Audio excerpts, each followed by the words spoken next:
穿越到这个朝代的第10年，我逐渐忘记了自己的本名，成为了后宫再普通不过的一个妃子。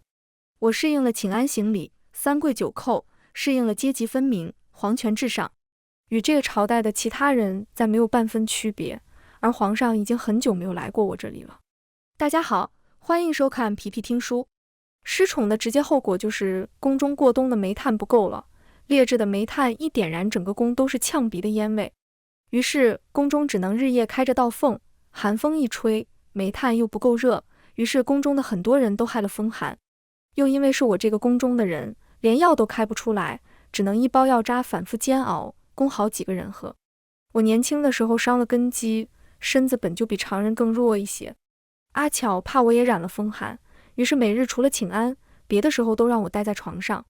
快要过年的清宁宫中一片愁云惨淡。晚上上饭的时候，阿巧没来，是她手下的小丫鬟端上来的，一盘豆腐，一盘青菜，还有个看不出模样的冷掉的糕点。我漫不经心地吃着饭，忽然放下筷子问道：阿巧呢？阿巧姑姑今天身体不太舒服，所以派我来服侍娘娘。我勾了勾唇角，做出起身的姿态。哦，身子不好，那我得去看看。小丫鬟年纪还小，情绪都从眼睛里露了出来，一下子慌了神，跪在地上一五一十的把今天的事情都跟我说了。阿巧姑姑今天去拿菜，和御膳房的人争论了几句，被贵妃的人打了一个耳光。她怕娘娘看见了，心里难过，所以才让我过来。我心下了然，拿了上好的药膏给她，让她带给了阿巧。那天晚上我想了很多，宫中女人的兴衰是记在男人身上的，而我宫中人的兴衰又是记在我身上的。作为一个没有子嗣的妃子，我唯一能靠的只有萧承印。第二天一早，阿巧替我梳妆时，我问：皇上给我的那根玉簪还在吗？阿巧愣了一下，问道：姑娘找那个干嘛？我没说话，阿巧翻箱倒柜，从柜子的最底端才将那根簪子找了出来。那年与萧承印决裂的时候，这把簪子被我摔成了好几段。当年姑娘让我把簪子扔了，御赐之物我不敢扔，让工匠把它用金线修补了。阿巧将簪子放在我手心，我对着光看了好久。岁月流逝，上好的羊脂玉也没了颜色，处处散发着朽气。我将玉簪收在怀里，对阿巧说道：跟我去一趟梅园吧。阿巧替我将斗篷细细系好，又替我装了个汤婆子，陪我一起去了梅园。梅园是萧承印特意为我栽的，只是早先2年决裂后，自栽成之后再没有去过。他每年冬天都会来梅园赏花，这是只有我知道的秘密。我将他替我亲手雕刻的簪子遗落在当年我们共同栽种的那棵梅花下，风吹过，红梅纷纷落下。阿巧终于知道我要做什么了，她看了我好多眼，忽然说道：姑娘和从前不太一样了。我想了好久，竟然有点忘了过去的我是什么样的，于是有些疑惑地问道：哪里不一样？她想了半天，才说道：从前娘娘不会干这些事。想到了什么，她又笑了。过去就算是皇上来宫里，还得看你心情好不好。脾气上来了，连皇上都敢打出去。他明明说的是我，我听起来倒像是在说另外一个人。如此的初生牛犊不怕虎，如此的鲜活肆意。当晚，萧承印就来了我宫中，手里还拿着那根玉簪。今日我特意穿了青色，萧承印最喜欢的颜色。烛火昏黄，遮住了脸上的岁月留下的痕迹，有那么一个时刻，好像真是回到了往昔。今夜萧承印的话特别多，拉着我的手说了好多。你还记得从前你说你是从1000年以后的世界过来的，说你们那个时代人人平等，车子能在天上飞，女人和男人一样可以读书科举。他颇有兴致地看我，你还记得吗？再跟我多说些吧。我脑海里似乎有几个画面闪现，却很快就过去了，止于白茫茫的一片。许久我茫然道：我不记得了，可能是从那个志怪小说里看来的吧，都是些荒诞不经的话。萧承印眼中的失望一闪而过，他望了我好久，许久说道：你好像和从前不一样了。没等我回答，他已经转过身，语气淡淡：睡吧。早上在皇上起床时，妃嫔要起身替皇上穿戴朝服。我起身时，萧承印按住了我的肩膀。天气冷，你再多睡些时辰。这样于理不合，这是臣妾的职责。最终我还是起了床，跪在地上，替萧承印系上腰间的朝带。他低着头，若有所悟地看着我，第二次说了那句话：你好像跟从前不一样了。似乎想到了什么有趣的往事，他忽然笑了。过去的你，别说起床了，要是朕吵到了你睡觉，你能一脚给朕踹下床来，搞得朕每日起床都跟做贼一样，抱着衣服到外间穿戴。我跪在地上，低眼搭眉，恭顺地说道：过去是臣妾不懂事，以后不会再这样了。萧承印叹了一口气，转身离开了。晚一些的时候，赏赐的东西进了清宁宫。清宁宫上下都像是打了胜仗的将军，一派喜气洋洋的样子。晚上内务府拖欠的上好的炭火便都补齐了，治风寒的药也有了。第二日去皇后宫中请安，众人都离开后，皇后将我留了下来。从前她将我视为眼中钉肉中刺，如今年岁较长，反倒多了几分亲近。一个失了宠又没有子嗣的妃子，对她已经没有半分威胁了。她坐在梳妆台前，我拿着梳子替她一下下梳着头发。原来一头乌发，如今也掺杂了几根白发，原是想帮她拔掉的，皇后却摆了摆手。年纪到了，到底不是17、18的小姑娘了，白头发是拔不完的。她望着铜镜中自己，又望望我，叹了一口气。本宫与你都老了，一转眼就30岁了。可能是年纪大了，都不免落入怀旧的情绪。那天皇后拉着我说了好多过去的事。当初先帝赐婚，陛下因为你的缘故拒了这门婚，宁愿罚跪在宫门口也不愿意娶我。她笑了一下。我当时真的是气疯了，我堂堂将军的女儿竟然比不上你个卑贱的丫鬟吗？那天我知道你去了郊外打猎，气冲冲的准备给你点教训，结果看见你穿着旗服，骑着一匹好高的马，踏着杏花而来，背后是灿烂的阳光。那时我知道陛下为什么会喜欢你了，你的身上有我们京中的女子不具有的一些东西。我笑了笑，有些茫然。这些天总有人向我说起过去，只是记忆里的那个姑娘一天天地暗淡下去，很多事情我都记不太清了。皇后望着我，言语中有些唏嘘。你跟从前好像有点不太一样了。这是我从第3个人的口中听到这句话了，我想我真的变了很多吗？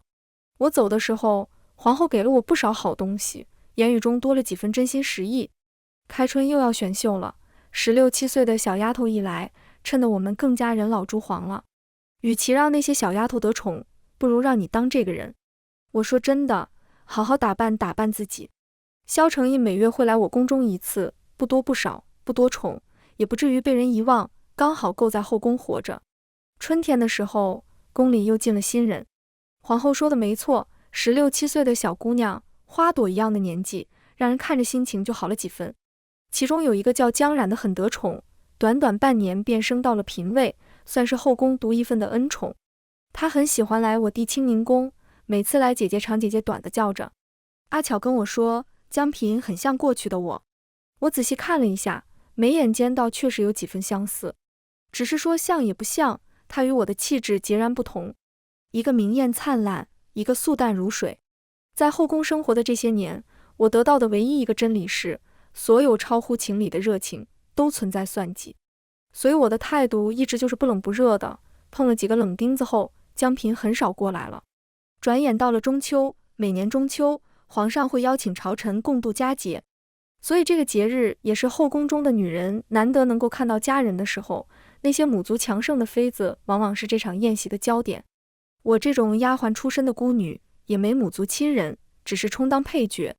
肠子里空气太闷，于是找了个理由去院子里溜达了一会儿。阿巧没跟来，我让她在位子上看着，有什么事情能及时来找我。在亭子里坐了会儿，没走几步就被一个丫鬟将水洒在了裙子上。她跪在地上，急得要哭了，我心软了一下。去给我找个地方，把衣服换一下吧，我不怪你。她急忙叩谢，领着我到了一个屋子，说去给我取衣服。我多留了心眼，倒不是说我看出什么不对劲了，只是这些年吃的亏太多，凡事都留几分。于是我换了个地方等着，不久后，一个贼眉鼠眼的人进了我原先在的房间。我没有声张，顺着阴影的地方悄无声息地回到了宴席上。江平看见我时，明显慌了一下。第二天，我在江平的宫中看到了那个小丫鬟，我按下不表，心里却一直在想着这件事。正值太后的寿辰，太后信佛，江平特意寻了一尊白玉雕的菩萨献给太后。献菩萨的人正是那晚的小丫鬟。红布掀开时，所有人都吓了一跳。白玉菩萨的脸上横亘着一道裂痕，原本低眉顺目的菩萨像，如今倒像是恶鬼。小丫鬟当场吓得跪下求饶，太后扫视一圈，脸上不见喜怒。大家怎么想？有同江平交好的，说我佛慈悲，只是无心之失，罚半年的俸禄即可。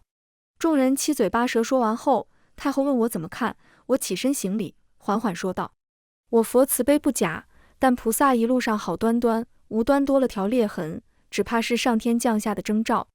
菩萨低眉，金刚怒目，一味慈悲绝不是佛家的教义，不罚只怕会损伤太后的福报。太后信佛，但是前届宫斗厮杀出来的冠军，又怎么会是个真的慈悲为怀的菩萨呢？3句话定了一个人的生死，江平和丫鬟的脸一下子变得苍白。太后脸色沉了下去，淡淡道：丈午时，生死由命，江平监管不力，罚2个月的月钱。说完，太后就进了内殿，好好一个寿宴就这样毁了。太后命我监行，我站在台阶上面无表情地看着，耳边是哀鸣声。萧承印站在我面前，他眼中有失望，有叹息，千万种情绪汇成一句话。他第3次对我说了这句话：你跟从前不一样了。我恭顺地答道：人都是会变的。木板打在身上发出沉闷的响声，一个不过14岁的小丫头熬不过这50丈。命如草芥是这个时代最好的注脚，一尊玉雕的菩萨要比一条命更加值钱。他有错吗？有错，但罪就致死吗？不见得。在后宫，所有人各为其主，身为丫鬟，她有选择的余地吗？可是我还是杀了她，因为我没有证据制裁江平，我就只能用这个丫鬟给江平一个警告。一条人命只是一个警告。账到第32账时，行刑的人告诉我，他已经没气了。刚听到这句话时，我愣了好久，抬头望去，白色的内衬已经被血染红了。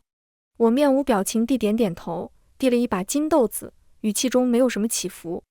打口棺材，找个地方埋了吧。穿越这个朝代的10年，我已经完全丧失了对生命最基本的敬畏。他们总说从前的我是什么样的，只是我听着倒像是在听旁人的故事。心下琢磨，那人怕不是个疯子。什么人人平等，什么自由，还敢打皇上，只怕是从前患了疯病。如今我已经治好了，隐隐约约的，我觉得自己好像忘了什么，却怎么也想不起来。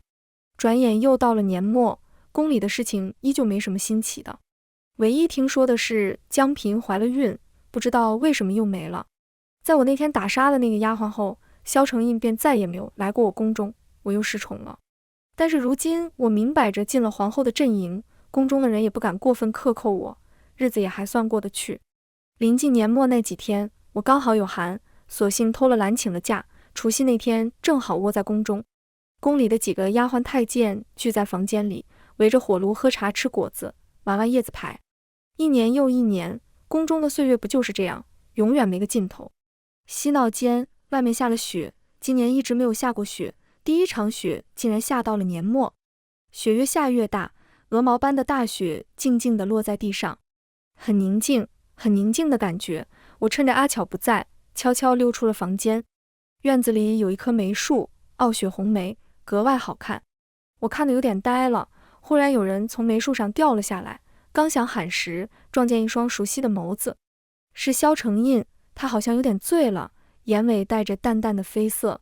我刚想说话，他一把捂住了我的嘴，冲我摇摇头：我带你去个地方。没等我拒绝，他已经拉着我往外走去。满天飞舞的雪中，我们就一直走一直走。总觉得这样的情景好像曾经在哪里看到过，只有我和他2个。萧承印带着我上了宫里最高的观星楼，俯视下去，一片白茫茫，夹杂着星星点点的烛火，好看极了。他戴着黑色的貂绒帽子，白雪落在头上，带动绒毛微微的颤动。你教过我的，叫什么交际舞？其实我已经记不清我教过他什么了，只是身体记得，很自然地跟随着他的舞步。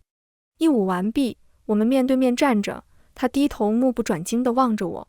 我从前答应过你的，每个除夕都和你一起过。他若是同林雪，此生也算共白头。淑华，我们会白头的，是不是？他是那样深情地看着我，好似我和他之间从来没有过什么局域。有那么一刻，我差点真的要相信他了，溺毙在他的眸子中。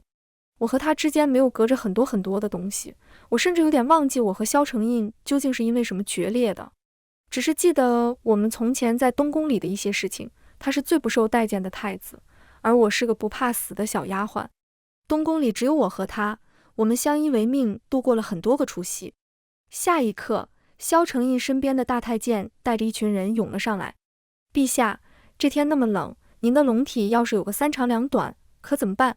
有人递斗篷，有人递汤婆子，而我被隔离在人海外。趁众人都没注意到我，我悄悄回了宫中。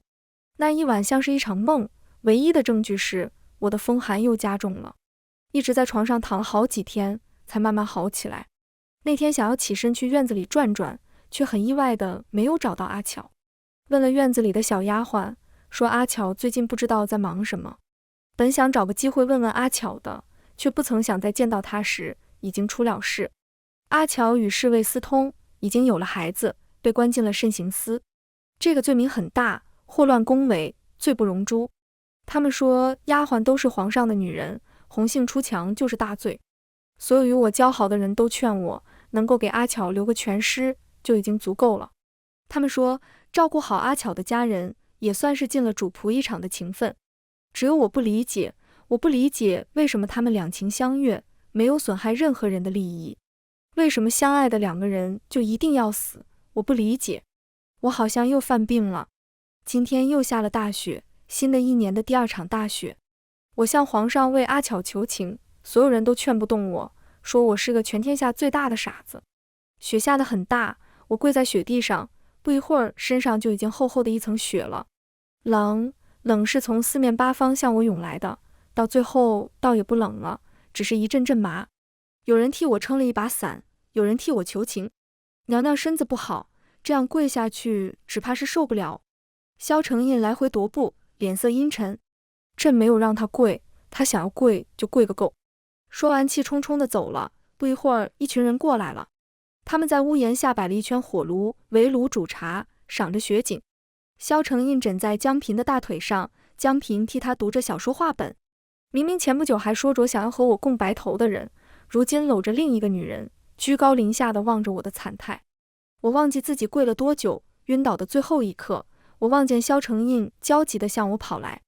我做了一场很长很长的梦，梦里我身处另一个朝代，是一个旅行博主，看过沙漠，看过雪山，看过大海，看过火山，见识过世界各地的风土人情，靠着自己的力量攀登上珠穆朗玛峰的最高处。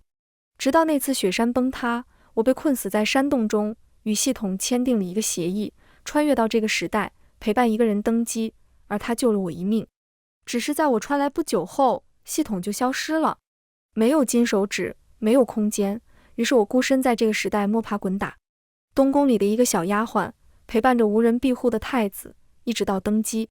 再后来，我和他的思想有了分歧，他不理解我的想法，我也无法做到接受他的想法，于是就此决裂。那些逐渐被这个时代吞没的记忆，终于又清晰了起来。直到脑海中再次出现了系统的声音，他语气中些许的抱歉。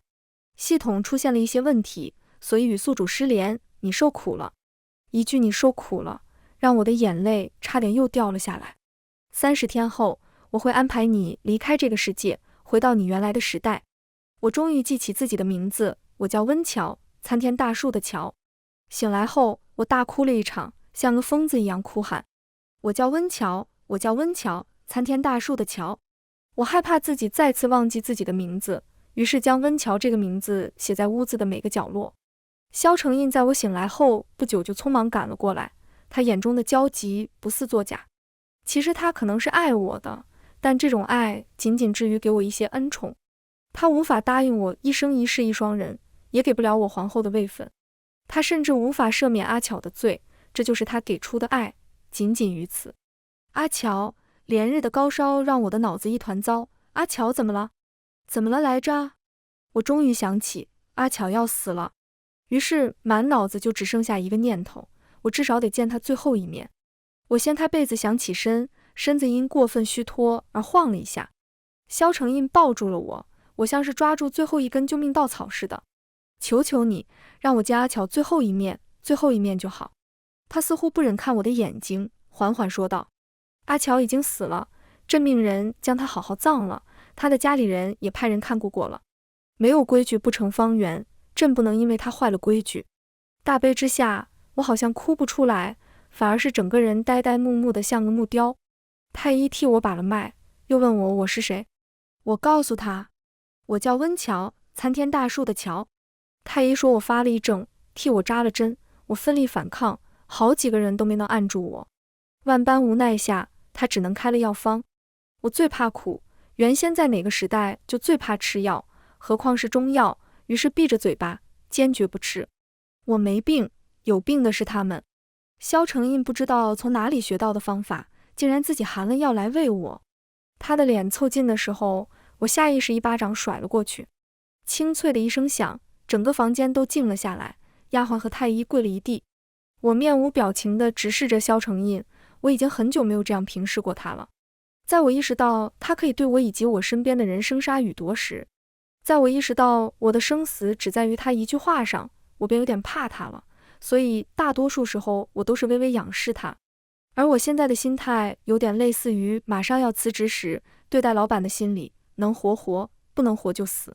其实怎么不恨呢？恨他给我戴了一个又一个绿帽子，我却没有办法。恨他明明答应不了我的要求，却将我困在宫中数十年。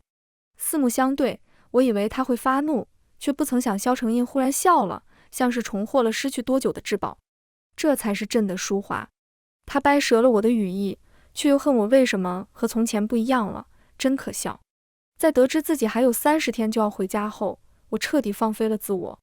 寝安也不再去了，凌晨5点，谁起得来谁去，反正我起不来。皇后也不与我计较，我不去，她反倒过来了，语气中隐隐还有些兴奋。宫中这些人实在无趣，我早就看够了，就乐意看你像从前一样。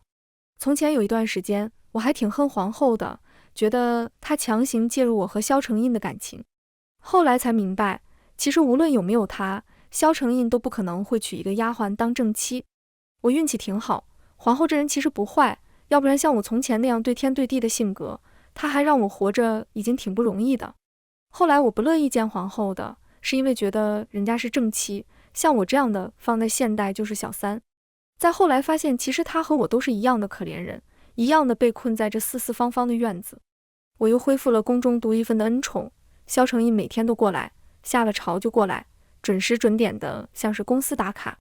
虽然我实在是不想见他，但没有人敢拦皇上的路，也只能看着他大摇大摆的进来。萧承印在我的院子里开辟了个地方用来处理奏折，我在哪里，他就跟在哪里，像是一块甩不掉的牛皮糖。实在烦得紧了，我就去皇后宫中，跟皇后说些天南海北的见闻。萧承印这厮不要脸，硬是坐在我和皇后的中间，时不时还要发表一些意见。许久，他若有所思地看着我，问我：你从哪里听说这些事情的？我忽然笑了，我不是说过吗？我不是这个时代的人。他愣了一下，我又笑了。骗你的，话本子里看的。萧承印不知道又发了什么毛病，忽然抓住我的手，语气沉沉：普天之下莫非王土，无论你是哪里的人，我都会找到你。可能是看我无聊，萧承印带我一起去南山打猎。中途的时候，我趁着萧承印不注意，悄悄溜到了镇子的市集上逛了一下。穿到这个时代的10年，好像一直没有一个好好看风土人情的机会。前几年在东宫朝不保夕，不知明天是死是活，后几年被困在宫中，卷入一个又一个争斗之中。如今踏踏实实地站在这片土地，才发现这里的风景其实也很美。阿巧跟我说过，他的父母就住在东边第2条巷子的最后一家。我凭着一部分记忆，一部分问路，终于找到了他家。阿巧的哥哥娶了媳妇，房子是新修缮过的，一家人穿的也体面，看起来过得不错。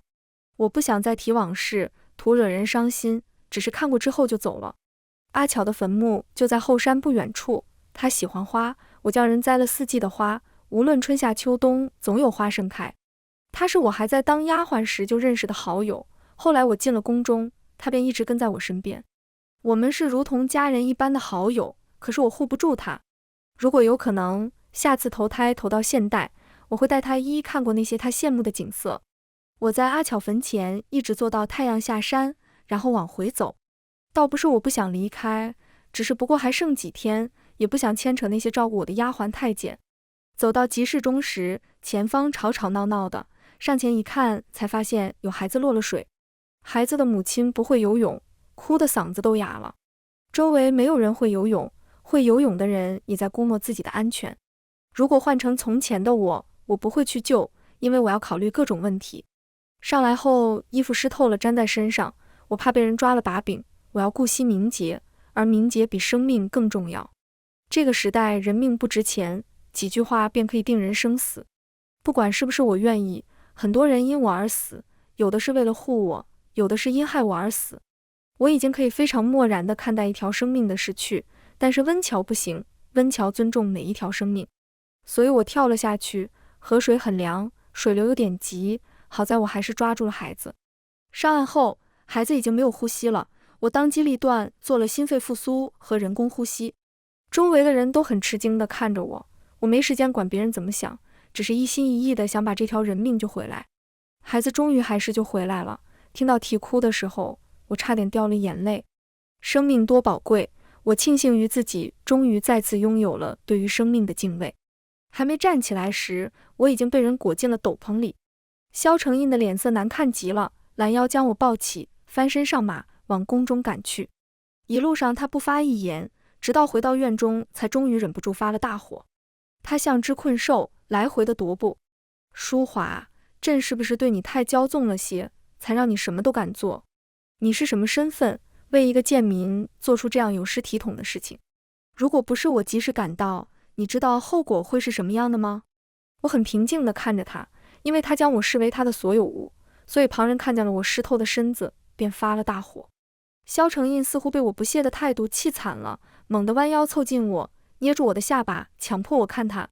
你该知道的，你所能依靠的只有我一个人，天子的威严容不得你再三的挑衅。他决心要给我一点教训，于是把我打进了冷宫。系统在我脑海幸灾乐祸地说道，就剩3天了，威胁谁呢？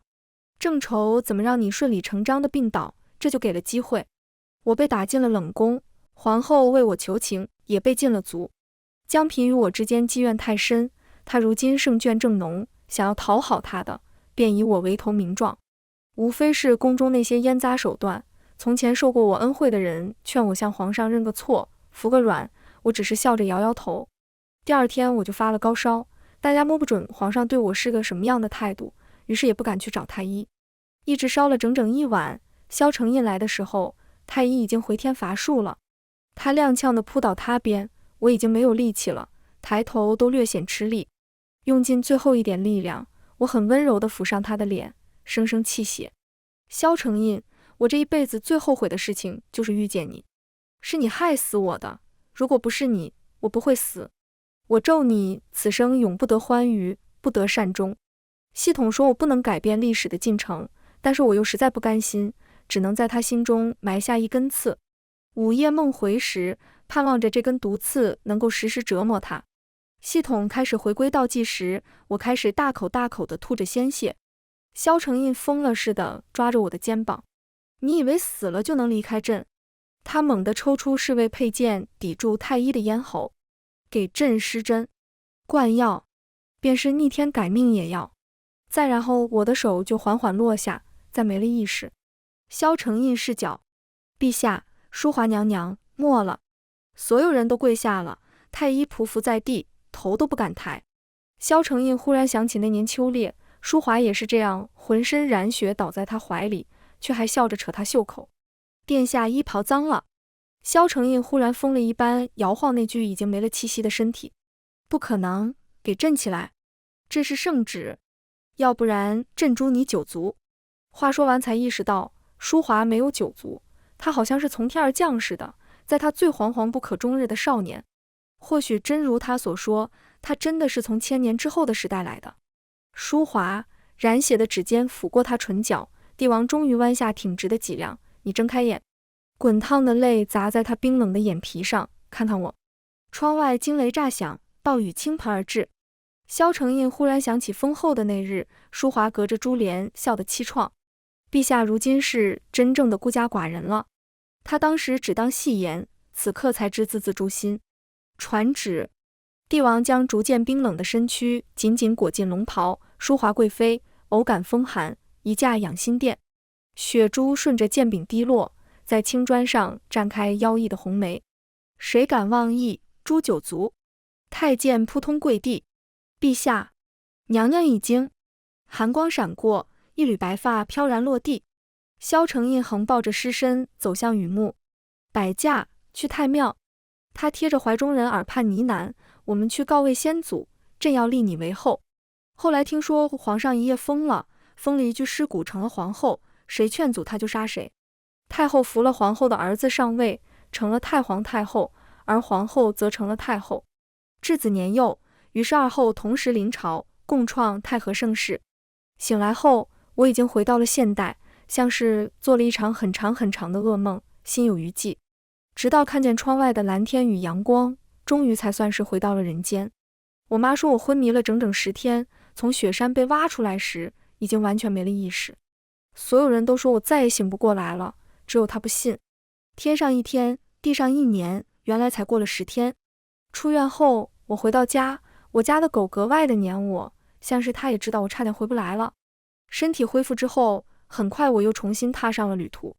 旅途的生活很充实，我每天遇到各种各样的人，解决各种各样的事情，很少想起过去。我凭借记忆将巧儿画在了衣服上，答应她的，要带她去看世界，总不能食言。后来也谈了几场恋爱，老实说，长相上或多或少和萧承印有些相似，倒不是因为什么旧情难忘，实在是我的性癖就是这一款，带一点异域的风味。骨相优越，眼窝微微深陷，最好瞳孔颜色偏浅，眼神中总带有一丝忧郁。身材壮而不腻，肌肉线条漂亮。这些年见过很多人，斯拉夫人种绝美，但容易成为酒鬼；法国人热情浪漫但花心，德国人严谨顾家但喜欢冷暴力。最终千帆越尽，还是选择了同一种文化背景下的中国人，准确来说还带有1%的德国血统。沈燕，大学教授，精通8门外语。我最喜欢听他在床上用不同的语言念那些淫词浪曲。金丝边的眼镜一摘，便从教授变成了斯文败类。总归是莫要负了那大好的春光。萧承印视角。萧承印做了一场好长好长时间的梦，梦中的他到了一个陌生的地方，成了一条小黑狗。在见到活生生的温峤时，他激动坏了，千言万语最终化为了几声汪汪声。他一把将他搂进了怀里，是活生生的人，不是那具冷冰冰的尸骨。原来舒华说的都是真的，不对，他不叫舒华，他应该叫温峤，参天大树的峤。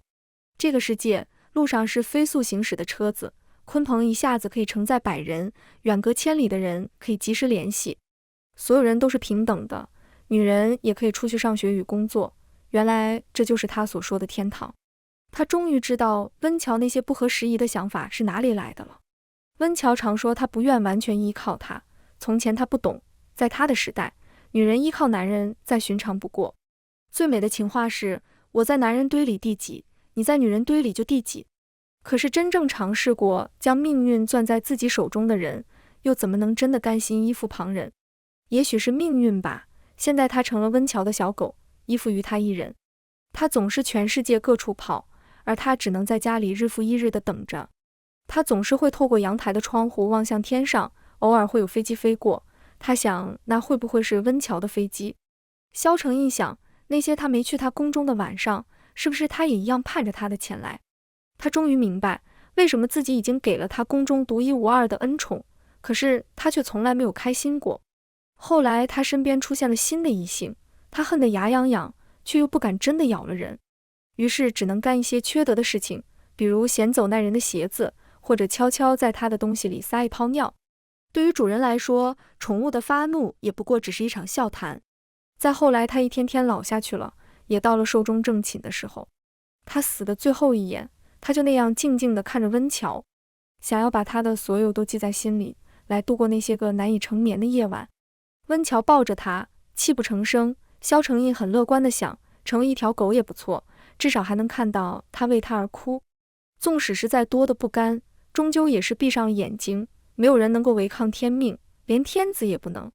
醒来后，他倒在空荡荡的大殿中，四围是东倒西歪的酒瓶，终归只是一场空。庄周梦蝶，不知是庄周梦到了蝴蝶，还是蝴蝶梦见了庄周。